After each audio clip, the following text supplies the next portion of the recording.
Lions just recovered a fumble. Bits of wisdom. It's Harry Houdini, I'm pretty sure. That's when it kind of becomes Home Improvement After Dark.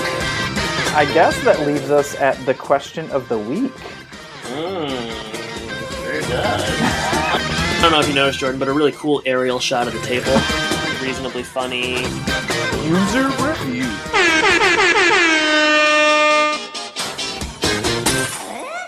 Does everybody know what time it is? Home Impodcast time. That's right. Binford Tools is proud to present a Home Improvement podcast. My name is Adam, and you all know my co-host, Jordan Double Bogey Lyons. Hey. Jordan, how are you? I'm good. We're a little tired. We've both been yawning a little pre-show here, so we got to get back. We got to get back our energy here to get blow up going. We will hop up out the bed, turn our swag on, and get things. We'll right the ship, Jordan. Yeah, we're gonna try. We had a late fantasy draft last night. We've got people on the West Coast that we have to accommodate, and it makes for a later draft time. There's nothing more interesting than hearing about other people's fantasy drafts and fantasy teams. So we're gonna go pick by pick. Yeah. Each team name. Jordan, could you believe Ryan kept Tyreek Hill? I mean, oh man, crazy.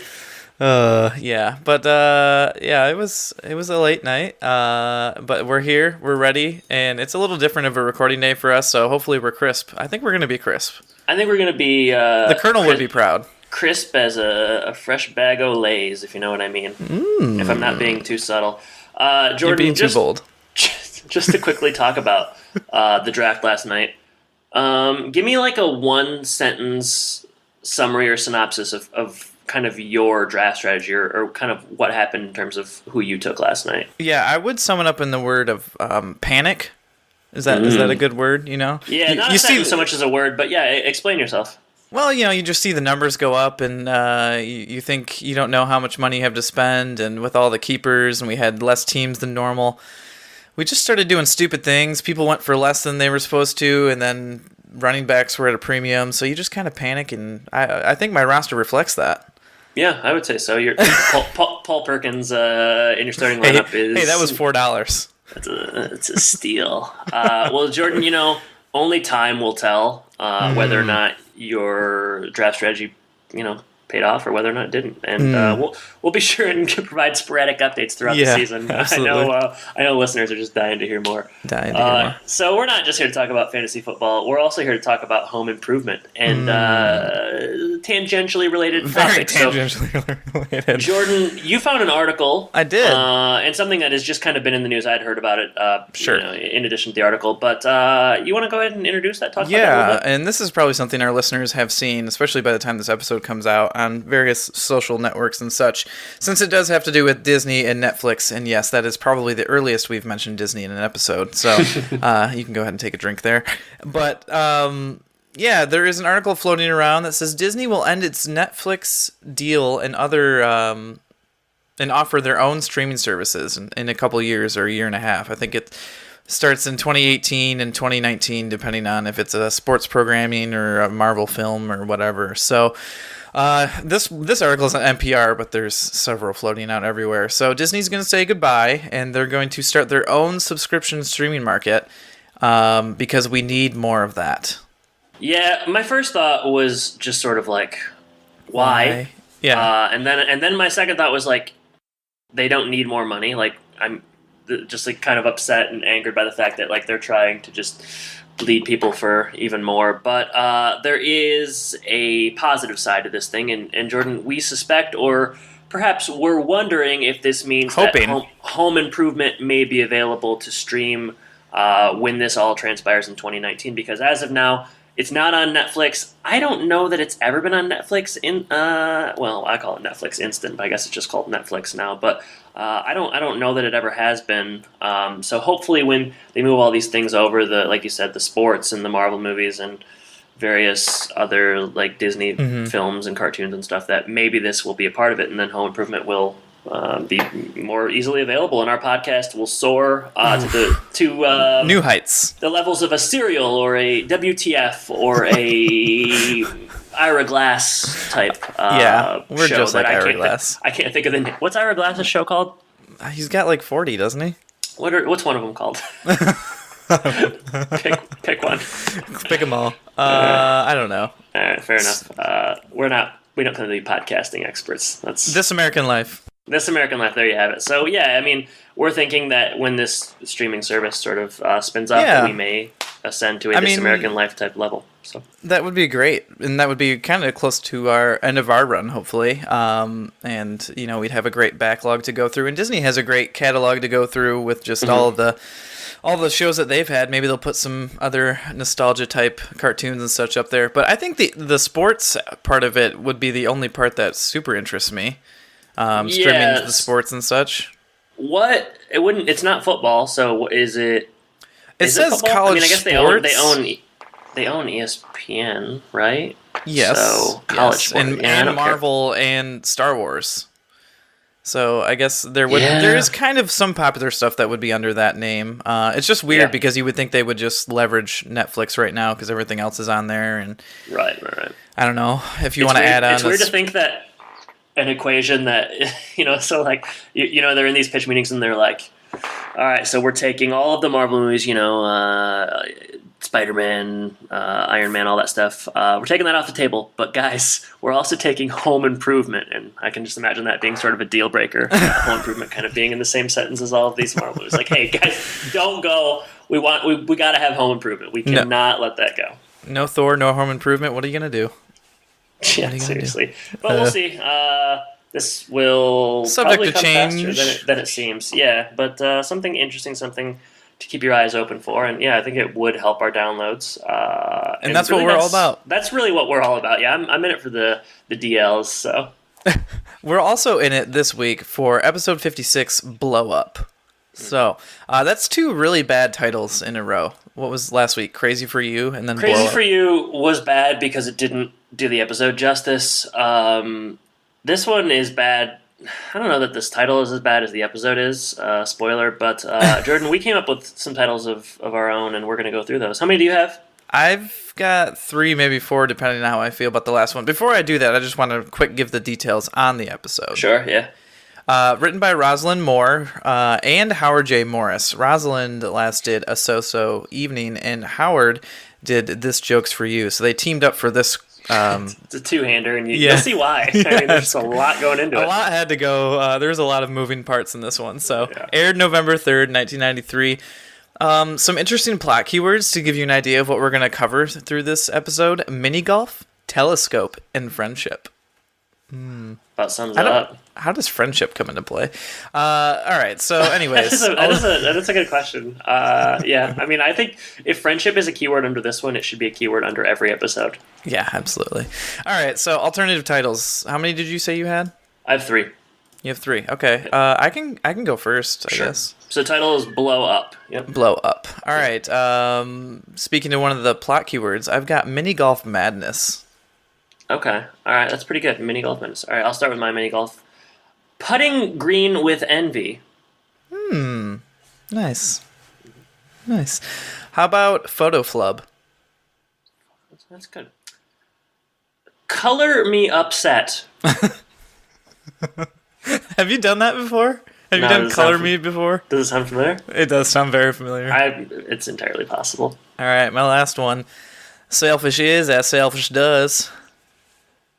License to laugh. All right. License to laugh. Do you get it?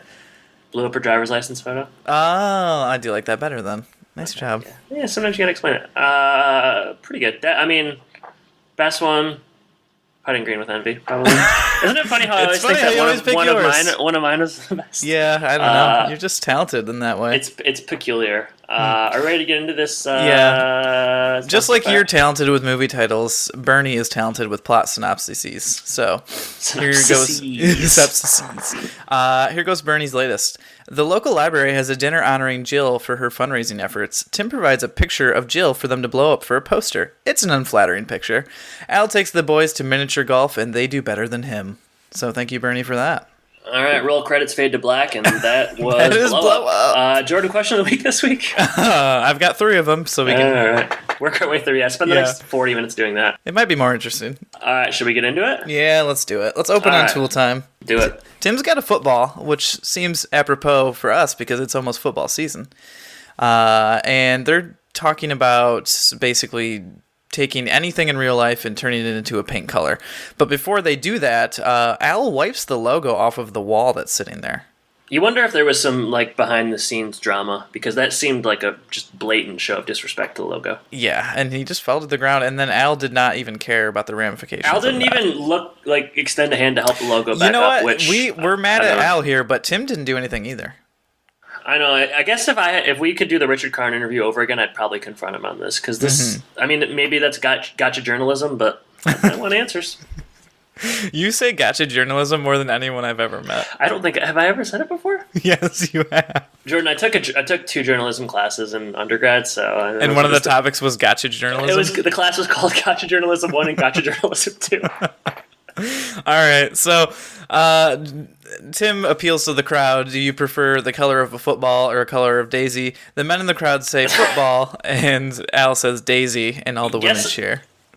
Yeah, but that's terrible. Who wants the color of the room to be the color of a football? It sounds terrible. It's a poop color. It would be so dark. I mean, yeah, that sounds awful. I want to know if they can get the texture of the football on there. Depends on what the Binford 250 paint boy can do. I'm gonna start calling you the Binford 250 paint boy, because your father was a painter. And yeah, it seems like it would fit. Yeah, I agree.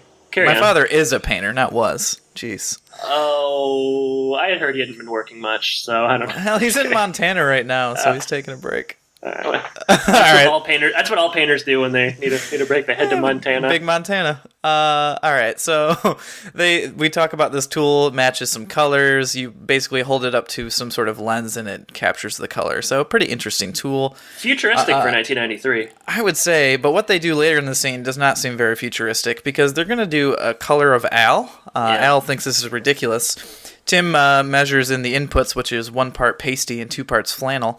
Mm-hmm. And they go to that wall that they wiped the logo off of earlier. Mm-hmm. Yeah. And Tim starts painting, and it reveals an Al. And I just wanted to confirm this with you. That's a green screen, right? Like really bad. Yeah, Jordan. Green screen? I actually have some information on that in the trivia. Okay, cool. It's a green screen effect. I guess it noted in the trivia that if you looked at the paint can that Tim carried over and used as the fake whatever, that it is labeled green screen green, which is I Clever. guess fun trivia. I mean, who's that for? Hard to say, but yeah, it is a green screen effect. So when he puts the brush up to the thing, it just it does. It's very early green screen. I mean, maybe not very. It seems it's early pretty to early. me. I'm just wondering. I mean, we'll move on from the scene relatively soon, but it's not a very funny scene. I didn't really like it. But do you think that this Binford 250 paint boy, is that something does that exist? Is that, to your knowledge, is that something that would have existed or could exist? It seems like how would that work? Well, I guess it would take the paint color and then have to match it up with the existing. Is it like taking a photo of something and then trying to match it that way? Probably. That would make more sense to me. But instead, you just put this thing under. And then it just sort of recognizes it. Well, and I believe that pigment and light are different. So that's a litite bit tricky. But I'm sure that seems logical, at least. I've been in a few paint boys. Our paint boys paint store. I've been to a few paint boys. I've been in a few paint stores, and I don't remember seeing anything quite like this in the mixer area. But if you're a paint guy, let us know. Yeah, maybe I'll ask my dad. He might know. All right, next scene. We roll credits. No, yeah, we do. Technically do roll credits. Are you trying to end this already? Yeah, I'm really trying to get this over with. All right, so next scene, garage, and Tim's working on the hot rod, and Joe Morton, the meat man, is back. Yeah, and he's up to his usual Joe Morton tactics. Sure is. He's asking a lot of questions. He's being kind of annoying, but Tim and Joe are bros now, so he's a little bit more patient with him. Tim's getting a paint job on the hot rod. So he's got to take it all apart and send it to a guy that's going to come back in quite a bit of time. And 2 months. 2 months. That's too long. Joe notes that he could get a guy to do it a lot faster, and this is a theme we'll see throughout the show. He says an hour. He says you don't even have to get out of the car. Joe's into some dodgy kind of suburban Detroit businesses. Then they do some banter. It's revealed that Marie is inside with Jill. Marie's getting a lot of screen time this season. I gotta say, I actually like the Joe-Marie dynamic, kind of. I like having them around this season. I think They bring something fresh. Yeah, they do. I think it's been a positive thing for the show. At least Jill has someone to talk to, I guess. That's better. You like Marie way better than Karen. Yeah, doesn't everybody? It goes without saying. Yeah, I mean, so he says, the women are inside. Jill's got a fundraiser. They're picking out clothes, whatever. And then Joe and Tim do some very, very crisp, clever, and witty banter on women in clothes. Right? It's just like I don't even think the audience laughs at it. So bad. It's so bad. Yeah, Tim talks about wearing something over his shoulder or something, and Joe says, "Yeah, that's a good look on you." And he can't wear something because Joe already is wearing that. I don't know. I think they literally say like, "You know how women are with their clothes, right?" Yowzer! It's about the worst of Home Improvement. It's pretty bad. In one compact scene. So we cut inside, and we see Jill trying on the dresses, and she's got a kind of a sleek number, dare I say. It's sparkly. It might have sequins. I would say on the top. Sequins top. Yeah, sequins. Flowing top. Bottom with a slit through the leg, and it's black. Jordan, you know your fashion. You're telling me. Fashion and paint. So go hand in hand. I don't know how Jill got this dress without buying it, but she hasn't purchased it yet. I was wondering about that. Like, they just let her take it home, and then maybe she can take it back, or not really clear. But Jill's trying on expensive dresses. This is one of the many leaps the episode makes. So the library is halfway to its goal. I wrote this down too. It's just halfway to its goal of whatever the fundraiser was. They met the goal half of it, and they're going to honor Jill because she's it seems right. There. She hasn't made it yet, but she's halfway there. Why not just have her have met the goal, or like have something else? It doesn't make any sense. She's let's say she's trying to raise $5,000. She's got $2,500, so they're like, all right, well, let's you're doing let's good. Have dinner. This is good stuff. No one's ever made even half stupid. of their goal before in the library fundraiser. So yeah, she's on new ground. She's like the first man to walk on the moon. It's either that or like they really still need to get mileage out of this library fundraiser side plot, so they're going to bring it up in like 5 more episodes. It is funny because near the end of this episode, she says something about how she's been talking about it for months, and I'm just like nodding my head, like, "Yeah, you have been. This has been a part of the show for quite a while." I wish you hadn't. Oh my gosh. So halfway to her goal of fundraising, so they're gonna have a dinner for her, as organizations are wont to do. Tim comes in, and there's some banter about whether or not he's seen the dress before, whatever. But he ends up saying that, Jill should buy the dress. She doesn't treat herself very often. She's kind of frugal, kind of cheap. She even saves pickle juice for tuna. Oh, man. But she feels sheepish. She thinks it's too expensive. But don't worry, Jordan, because Joe has a dress guy. Oh, does he? He can get it for half. But you can't call him. He calls you. Jordan, who's your dress guy? I don't have one. Oh, okay. I got a guy up in Rockford gets my dresses for real cheap. I'll give you his number, but right. Well, actually, wait for you. Better call him. Yeah, you better call him. No, he calls you. I thought. Sure, yeah. So Jill leaves. Tim finds out that from Marie that he was supposed to bring a photo of Jill, and I mean, don't even get me this next part. This photo thing. Ridiculous, but he was supposed to give the library a photo of Jill 3 weeks ago, but he forgot. And the plan with this photo is this is the gift they wanted to give her. This is what they thought she would want. This is a gift. They're gonna blow up a photo of her, and everyone's gonna sign it. Jordan, that's not a gift. That's not. No one who would want that. What are you gonna do with that? The only other times I've seen this is in The Office when they do it for Michael on his birthday. And when they do it for Meredith, when Michael runs her over in a car and they're doing the fun run. I don't know why you would ever do this. This is a terrible idea. All you're going to do with it is throw it out afterwards. But it's just like why? Sign a card, right? But who wants a photo of themselves autographed by a coworker? I just it's so weird. Like, what, you're going to hang this in your living room or something? And Marie's so excited about it. I know it's just serving the plot, but what's the idea? It's very strange. It's not going to work out well, as we'll see in a little bit later. AKA photo flub.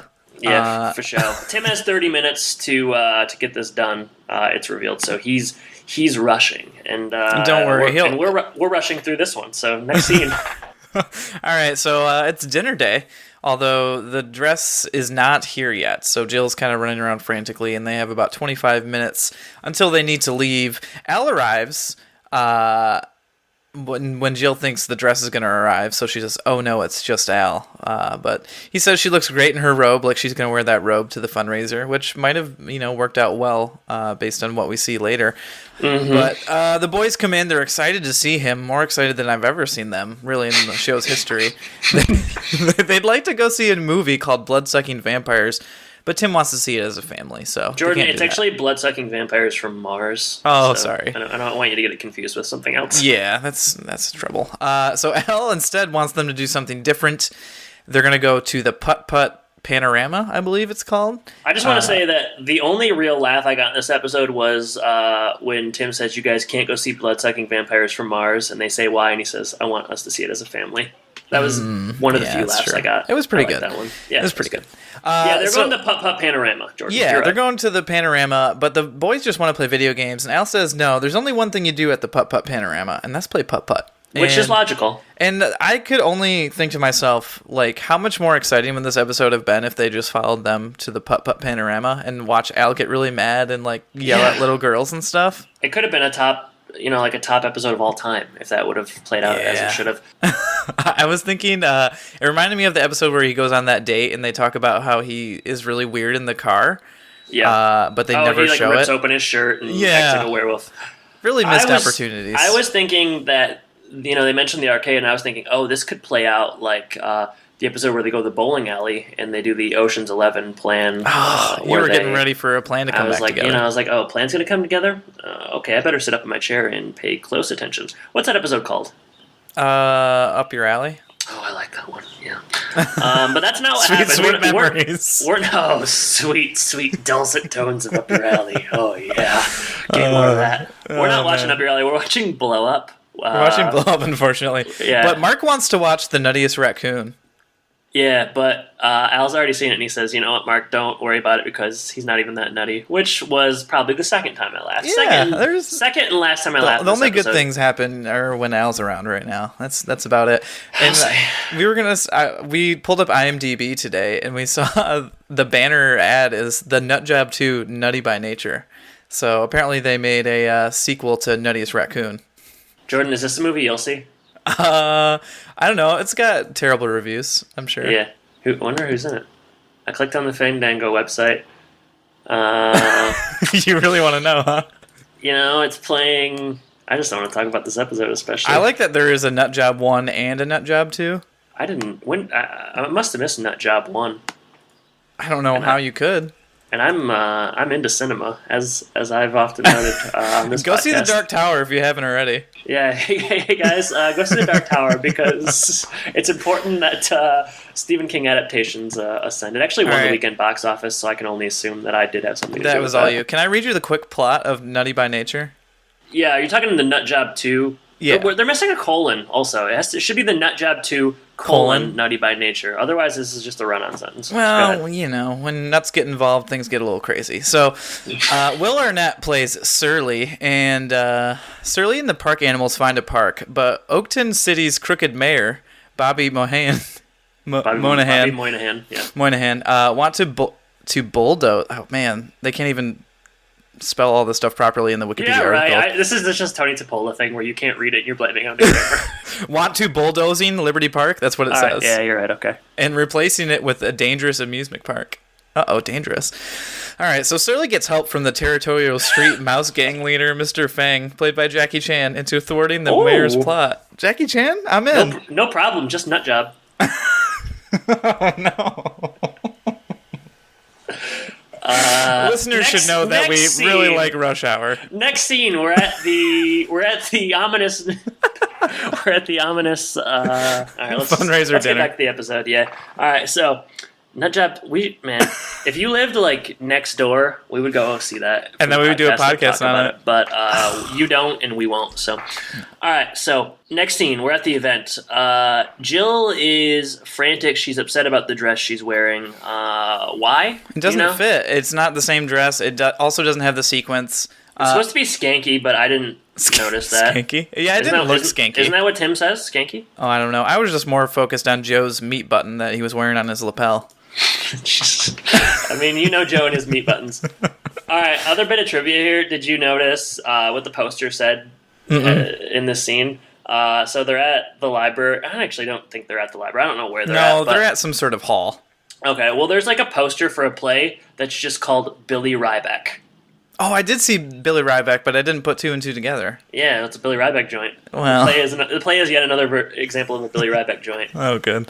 That's a really cool Easter egg. That only people who know all the producers and writers do Home Improvement podcasts would get. So that's a 1% joke. That's for sure. All right, so they keep walking through. Jill and Marie need to go to the bathroom. They separate. Jill has to put on her face. She's got to freshen up. Tim and Joe are talking, and Tim rounds the corner, and he sees this great gift Jill's going to get. You know, the photo of herself that everyone signed. But Tim selected the photo from Jill's license, and it's bad, Jordan. Oh. It's a bad photo. But also, here's the other problem. This is a photo that's been taken at home. There's no way this is a driver's license photo. The background is not like a plain image. There's stuff in the background. This is just like a Polaroid. Maybe in the 90s they took any and every picture for driver license pictures. I can tell you that is not the case. I don't remember that. I don't think that's ever been the case. They also get more of her body than they normally would. They usually just get like your head and maybe part of your shoulders, but... Yeah, it definitely does not look like a driver's license photo. It's a bad picture. It's not as bad as everyone says throughout the whole episode, but it's not flattering. No. Joe feels like he's off the hook, so he feels good about that. Tim is for some reason surprised about how this turned out, even though he picked the photo out. He didn't think it was going to look this bad blown up. Well, I guess. You know, when it's an inch big compared to, I don't know, what is that, like 5 feet tall? Jordan, I don't know anything about being an inch big, so. So Jill comes in.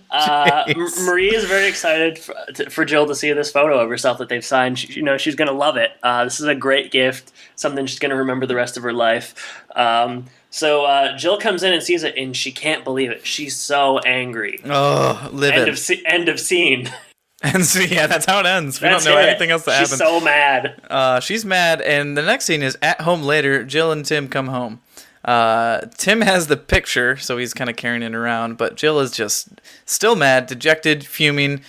It turns out that Tim did not have time. He starts making excuses instead of kind of owning up to it, and then he blames Marie. He passes the buck. He says, Marie sprang it on me at the last minute. I didn't have time.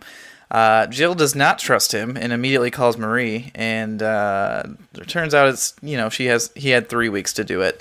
So instead of Tim just apologizing and dealing with it like he probably should have learned to like last season, because we've done this before, maybe 2 or 3 times, he just kind of instead makes jokes about it, is not really taking it seriously at all, doesn't really care about his wife's feelings. It's not a great episode for Tim. No, Tim seems like a real buffoon in this one. Yeah, he does. Jill also seems a little over dramatic in this scene. It's one of the most important nights of her life. It says you're ruining one of the most important nights of my life, and I'm thinking, really, the night where you were celebrated for making it halfway to your fundraising goal was one of the most important nights of your life. Remember when she had to give a speech before?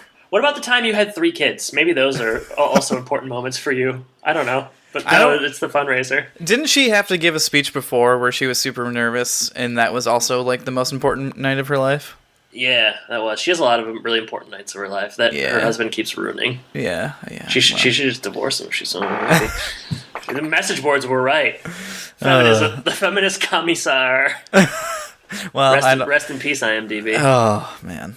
All right, so Tim agrees to sleep on the couch. That's how the scene ends. Later, Tim's sleeping on the couch. It was good foreshadowing in the last scene. And Al and the boys return.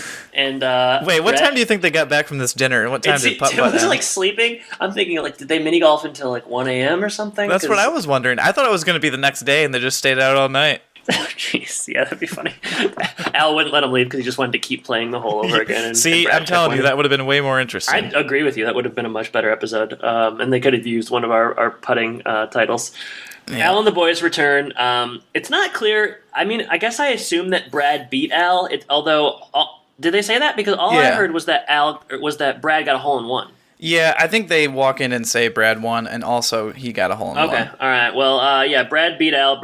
Brad got a hole in one, and Al's mad. He's super salty. Yeah, we heard Brad. Congrats to Brad. Like he's not joking. He's actually very, very upset. And then they talk about a little bit about the experience and how Al brought his own club, including a 7-iron. He made a little girl cry.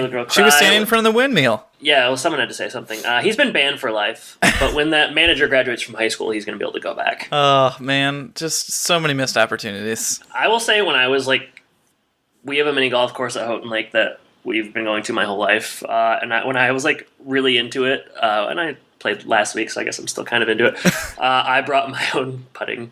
I brought my own putter to it. Yeah. I mean, I was 12. I mean, I was 12, but I definitely, for at least 2 or 3 years, I was bringing my own putter to the mini golf course. Well, you didn't bring a 7-iron, right? And I'm also not 35, so. But I just wanted to kind of confess that on air. So. All right. This is a safe space, right? It is a safe space. I'm not going to judge you too much. As long as you didn't bring your 7-iron or your driver or anything, we're okay. I brought my driver, too. That's what you use for your long putts? Yeah, that's the truth. Sometimes you like to go over the obstacles. If I have to. All right, so Al sees the picture. Boy, it's awfully beautiful, or whatever he says. I don't remember exactly. Yeah, then the kids come up from behind and they say that it's the worst photo. These kids are just really not very nice. Very to their insensitive. Right now. Yeah, they're learning from Tim. I suppose we do follow in the footsteps of our fathers. They've forgotten the face of their father as they make these comments. But all right, carry on. All right, so Tim apologizes finally after the boys leave to go upstairs, and Al is out of there as well.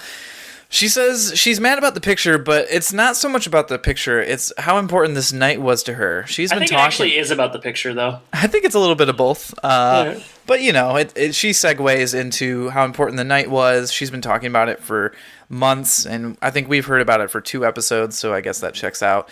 Yeah. It's better than them springing, John Binford on us without, any sort of foreknowledge of that. Right. But Tim says he was listening, and Jill starts to grill him on the facts, and he doesn't remember any of the details. So he's a little bit selfish here. He tries to turn it around and use the hot rod, which is a terrible idea. Instead of owning up to this situation, he tries to turn it around on her, especially when she shows him up by knowing all the specific details about the hot rod, the tires, and the engine, and all that kind of stuff. I also thought, hasn't he done this before? Doesn't it sound familiar, Jill rattling off specifics about the hot rod? Yeah, I don't remember the episode. Yeah, this has happened more than once, probably even. Everything in this episode is just a retread of something that's been done before, which is why it is so boring and painful abominable to watch, and why we're talking about the Nut Job 2, Nutty by Nature. No colon. No colon. No time for colons. No, you're right. You're absolutely right, though. No, we've seen this before. It's very dull. He should know at this point that she does pay better attention than he does, and not challenge her to a duel of personal interests, I guess. Yeah, that he is going to lose. So as he lost, we're going to end that scene there, and then we're going to go outside to Wilson, where he's using his telescope. So I think we both need a break here. I need a break. Yeah, regather ourselves. So we'll let Wilson take it away. Take it for us, Wilson. Hi-ho, neighbor. Howdy-ho, Wilson. Jill, what a pleasant surprise. You're out late. Just doing a little stargazing. They say if you had a strong enough telescope, you could look all the way back in time to very early man before his brain was fully developed. Well, you come over to our house, you can see the same thing without a telescope. Trouble in the Taylor Galaxy? Yeah, it's the big dip. Tim? I just don't think he's ever going to change. When I first met him, I thought he had such great potential for sensitivity. But here it is, 15 years later, and he's still stuck at potential. Well, Jill, I can understand your frustration. It's been said that men marry women hoping they won't change. Women marry men hoping they will. What are you saying, there's no hope? No, not necessarily. In the time I've known Tim, I've seen him progress and evolve significantly.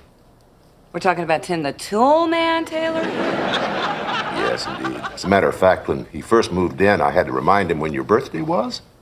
Now I just have to remind him to get a gift. Well, I guess that's some improvement. His table manners are better. It's been a while since I've seen him shoot peas out his nose. Well, there you go. It's just, he's evolving so slowly. Well, Jill, I'm reminded of an old Chinese proverb. Be not afraid of growing slowly. Be afraid only of standing still. I'm sure that Tim will eventually become the man you want him to be. Yeah, but with my luck, he'll be 101 and he'll listen to everything I say, but he won't know who I am. All right, so Wilson outside using his telescope, doing some stargazing. Stargazing. Stargazing. Jordan, you ever have a telescope? Have I what? Say that again. You ever had a telescope? I'm sorry. Are you speaking a different language? No, I haven't had a telescope, but I've looked in a telescope. Okay, well that's not what I asked, but I used to get like my parents frugal, as I've mentioned in a couple episodes. Kind of like Jill. Yeah, but they didn't save. They wouldn't save pickle juice necessarily. No. Also, we don't eat tuna, so that's a different. That's a whole different. Don't even go there. Don't even go there. I told you not to go there. I wanted a telescope really bad when I was young, and I would always get like kind of like cheap ones, and I would like see like just whatever middling stars out in the galaxy, and I would convince myself that they were like planets Mars, or that I would see like a shooting star or something. But I always really wanted a telescope.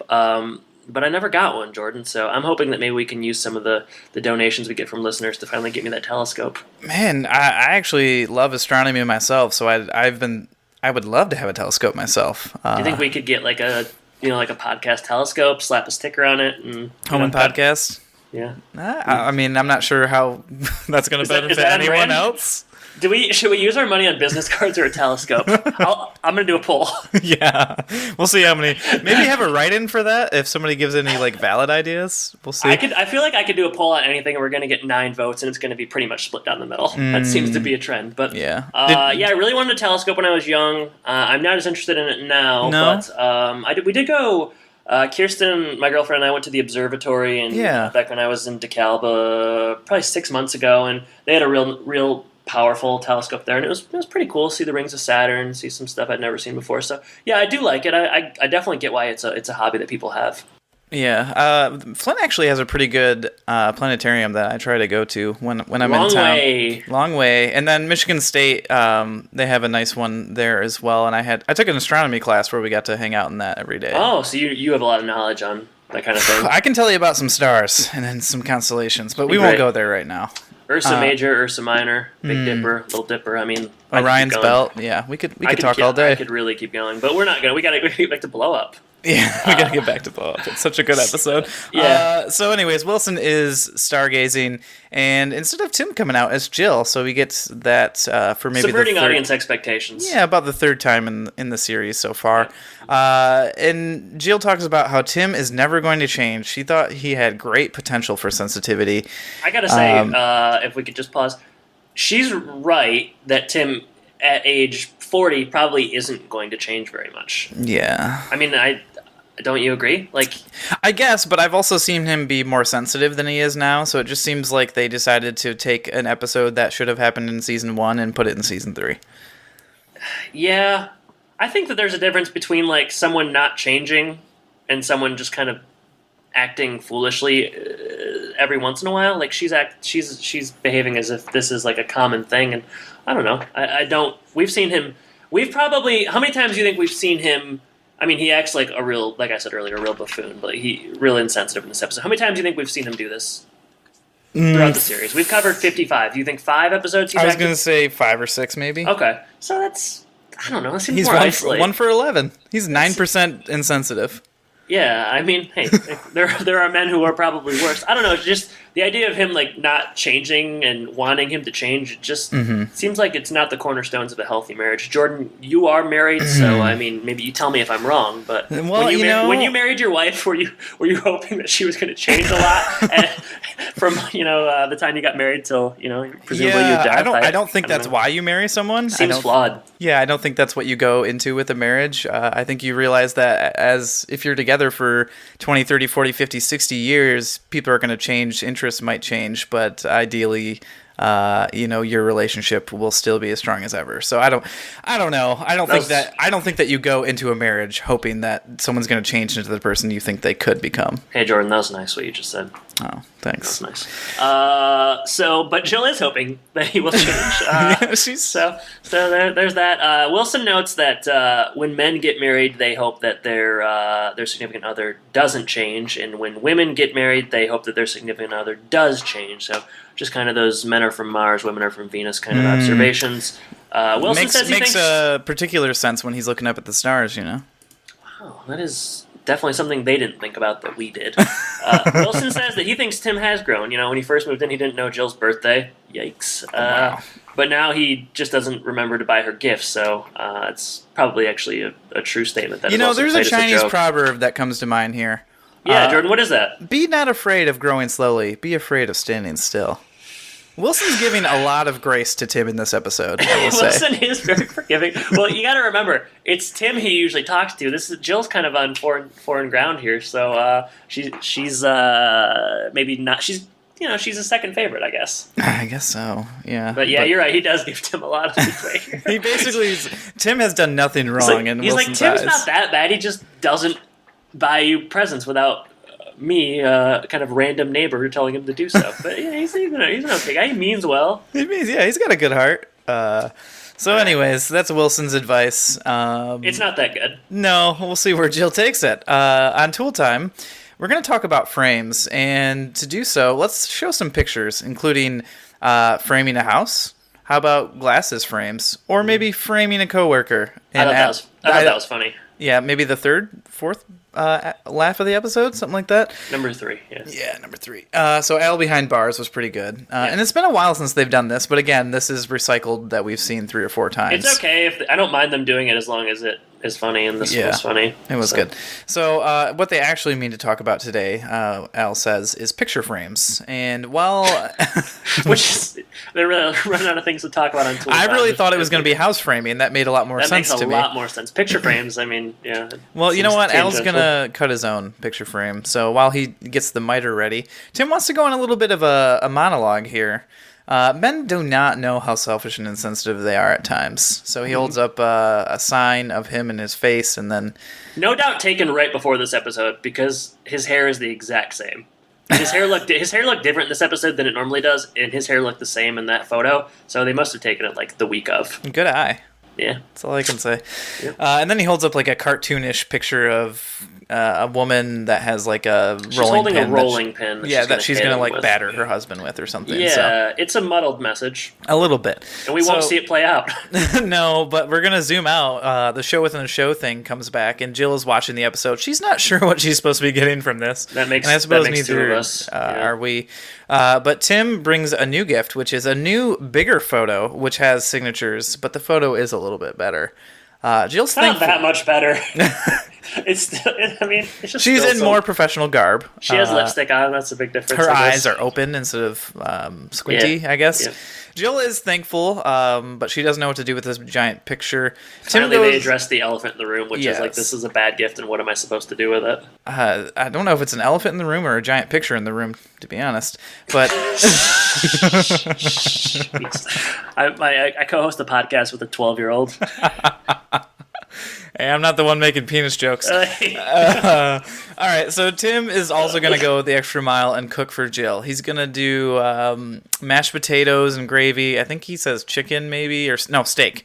Yeah. Also the little peas that he can shoot out of his nose. So. They did reference that earlier, which is a callback to something that wasn't funny. She mentioned it when she was talking to Wilson. It's always good when you like call back to things that aren't funny. Yeah, it's good. Double dip. They've doubled down on the non-funny jokes. So he's making an effort here, and I suppose that's all is well. That's the end of the scene. All is well. That's it. Like, that's the resolution. Is like Tim replaces the gift, says he's sorry, and is going to cook her a dinner that presumably only he's really going to like, and she's good with it. Yeah, she's fine. She's fine with that. Stupid episode. Yes, it is. All right, so at home, the only good part of the episode is going to continue. So Tim has set up a putt-putt hole in the backyard. It looks pretty good. He's reused the first picture, the bad picture of Jill, and kind of cut a hole into it like it's a clown. Yeah. And Al versus Brad in a one-shot putt-putt showdown. The name of the hole is Jill-O-Rama. Does have that name. It looks cool. It's a good visual. Yeah. So Brad isn't really into this, even though he's much better than Al. But Al must win. Which makes it funnier because Brad, you can tell they just like dragged Brad out of his room and like, come on, do this for like 5 minutes, and you're gonna go back up. Which does like make it funnier because Al is so like dead set on. Presumably, he's been like practicing for hours ahead of time. So yeah, definitely. So Brad steps up to the plate or the putting surface, if you will, and he knocks the ball through. It comes around the edge and it slams right in the hole. So this is the kind of hole, like, it'd be pretty easy to get a hole. This is the easiest hole ever. All you have to do is hit it towards the back. Hit it. All you have to do is get it past like the initial blockage, and it's like a guaranteed hole in one the way it's set up. But they're excited. So Brad does that. It's Al's turn. There's a little bit of pressure here, and Tim is trying to get into his head. He strikes the ball. It looks pretty good, but instead Tim installed a couple of holes in this putting green. And he switches them with some sort of fob, and at the last minute, the ball goes over a flat surface instead of into the hole. So, and then another hole opens up. And then you presume that Al breaks his club over his knee. I was gonna say, and then this was the last day Tim ever walked. Al paralyzed him. No, and that's the end of the episode. There are some bloopers where Al flubs a line, but roll credits fade to black. Blow up. This episode, blow. It blows. It's bad. They could have blown up this episode. Yeah, I wish would have been happy. Jordan, highs and lows. High. Try to do highs first. All right. Highs. I did like the putt-putt story. I just wish they would have done that instead. Right. That would have been a lot more exciting. There were a couple of funny lines that you talked about, doing the framing parts and the vampire movie, just a couple of small things like that. But on the whole, just a really poor episode that was, must have been a filler that they just kind of reused everything that has happened in the first couple seasons. They, had Tim revert to something that we haven't seen in a while. So that's kind of disappointing from like a character development standpoint. And just not a good episode, really, just really bad. Yeah, highs. I would say again, there are a couple of decent lines. The Al mini golf stuff, I don't think is. I think maybe you like that more than I do, but there are a few laughs to be had with that. So I suppose in terms of a subplot, it's adequate. Good to have the meat man in the fold, per usual. That's a high. Lows, I don't even really know where to begin. I guess my beef is much like your beef in that this is all recycled material. This episode doesn't further anything in the home improvement mythos. Tim's behaving badly, behaving as we've seen him do, just in a way that the character is not especially likable. The kids, in their few moments, aren't especially likable. Jill, even though she's supposed to be the victim, doesn't come across as especially likable. I think the entire plot with them doing a fundraiser party, even though she's only halfway to her goal, is nonsensical. The gift itself is nonsensical in that it's a blown-up photo of Jill that they're going to sign and give to Jill for her to put above her mantle, which is illogical. There are only 3 laughs. It's boring, it's grating, it's kind of annoying, and I look forward to erasing it from my memory. Yeah, I really wish we would have seen Nutty by Nature instead. I would like to rewatch Crazy for You.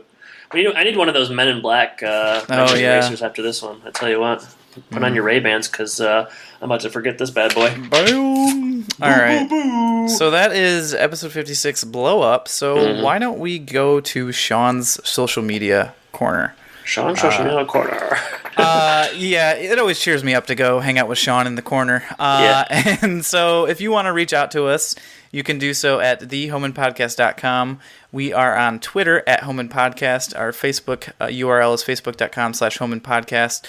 On our website, you can support us there. There's a support tab, or you can go to patreon.com/homeimpodcast. Donate as little as $1, and you'll get special episodes like the Jungle to Jungle episode that we recorded. That was just a bang up raw episode. We're also Jordan. I don't know if you know, but that Jungle to Jungle episode. Obama and Biden have both gone on record saying that they really loved it and they listened to it together and they high-fived a bunch and they had a great time. So Yeah, I think I saw on like the back of Obama's new car is like the Home Impodcast stickers that you can also get on our Patreon for donating. So yeah, there's a really popular meme online right now that is just Obama and Biden sharing a pair of headphones, and you can see on their iPod Classic that they're listening to a Home Impodcast. But really, Home Impodcast isn't a partisan thing. I mean, John McCain has a Home Impodcast sweatshirt that he wears around when he gets cold. So. No, he does not. No, he doesn't. No, he in fact doesn't. That's a step too far. That's a step too far. I won't. Well, anyways, indulge in that. If you're interested in getting great episodes, exclusive content, and getting on the Wall of Fame on our blog, yeah, and helping us get a telescope. Help us. Yeah, we need a telescope. We need it now. So feel free to donate. And if you'd prefer to donate your efforts instead of your money, leave us a review on iTunes. We've got 16, but we need at least 25 more. You know what's better than 16, Jordan? 17? 17. You got it. So yeah, it'd be our 17th review. I used to sing when people did iTunes reviews, and I think it was really popular. So if you leave us an iTunes review, I'll sing you a song. Ooh. Jordan liked it when I sang. I did. I'd like you to sing as Dracula. I can't do that. That's too hard. Dracula. If Dracula appears in the show too often, then it becomes oversaturated, and it's just not as good. So and Dracula has like this kind of certain bounce to his words. He doesn't really know how to sing. He just kind of duh, duh, duh, duh, duh. Also, Jordan, I don't know if you know this, but like flights from Transylvania are pretty expensive, so we can't just have them flying. Yeah, there's no internet in Transylvania either. No, there isn't. No. Jordan, we actually did get a question this week, so can we rip open the mailbag? You've got mail. Jordan, question comes from friend of the pod and friend of the host at Kmans15, and he wants to know, with the NFL season coming around the corner, he wants to know, how many fumbles are the Lions going to recover this season? So how many times am I going to say, the Lions just recovered a fumble? Boy, he really set you up for that. It was as if that was his intention. Jordan, you found online... this is ProFootballReference.com. That the Lions recovered 7 fumbles last year. Yeah. So I am going to predict that they recover 11 fumbles this year. Whoa. Yep, big year. That's a big jump right there. That's over a 50% increase. Yeah, Jordan, what's your prediction? I'm gonna say 9. I do think an increase, but not quite so drastic. Okay, so 7 and 9. You have it, Kyle. And I don't think he actually cares about the numbers that we give, but we will give numbers so as to answer the question. But thank you, at Kmans15. 15, and we appreciate the question. And Jordan didn't really throw me the ball during the social media segment, but if you want to reach out to us, Twitter is a good place to do so, answering questions. Posted a poll. We're recording this early, so our poll has really not gotten the traction that it normally would, so we probably won't comment on that. But check our social media, Twitter specifically, doing a lot of updates, having a lot of fun, just interacting with Home Impodcast listeners and fans alike. So that's what we love to do. You know what else we love to do at the end of every episode? Yeah, we love to ask each other questions. We do. We have just one question that may or may not be related to the episode. So let's go ahead and do the question of the week. Let's do it, Jordan. You're up, right? I'm up, which usually means a terrible question. I think the question of the week segment has been particularly poor over the last 4 or 5 episodes, to the point where I'm wondering if we maybe should just consider getting rid of it. So prove me wrong with a really good question here, Jordan. Oh boy. Okay. All right. This is not related to the episode because I did want to talk about putt-putt, but we've already talked about that. But it is another entertainment avenue that I know that you enjoy. So, I want to know a couple things from you. I want to know the very first concert you ever went to and the very last that you've been to. That's a good question, Jordan. We'll save the segment. You just saved the segment. Congratulations. That was a lot of pressure. That was like that putt that Al had to hit. Man, okay, so the last concert that I went to was Paul McCartney last summer, which I'm sure I talked about on the air. I've actually been to a shockingly low number of concerts in my life. What about that Beatles tribute band? Oh, wow, Jordan, thank you for bringing that up. Okay, the last concert I went to a Beatles tribute band. Paul McCartney and Beatles tribute. That's all you got. I know. Last weekend we went to a Beatles tribute band. They're playing. They're called American English. Very good. I think they're based solely in Illinois. Maybe they go beyond that. They played in a minor league baseball game near where I live in St. Charles. They were very, very good. And it was a fun experience. That was the last concert I went to. First concert I went to. I kind of want to guess. I'm trying to think of like big concerts that I've been to. I think that I do. I know the first concert I went to, and it's kind of interesting. I'm pretty sure that it was when Aaron Carter, recently arrested for DUI, meth, has come out as bisexual, among other things. Somebody won a contest in Davison, and he did a concert at the Davison High School gym. Oh gosh! And I'm pretty sure that was the first concert I went to, because like we didn't go to concerts. My parents weren't into that. They like more sporting events. And I went there with some friends, and I was just a little too old to be there, and probably a little bit too much of a boy, I would say. But I was like 14, and everybody else there was like 10, 11-year-old girls. But Aaron's party, come get it. I like the song. He put on a good show. Whatever's happened since then, it doesn't reflect on that concert. So yeah, first concert, presumably Aaron Carter. Last concert, American English Beatles tribute band. Good question, Jordan. Wow, that's interesting. Aaron Carter, Aaron's party. I would never guess. Come get it. Things were going great, and then to my surprise, some people walked in I didn't recognize. Okay. So recently, for my 3rd anniversary with my wife, wife. Yep. And one of her favorite bands is One Republic, so we went to see them at DTE when we were in Michigan, actually. And how were they? Did they wail?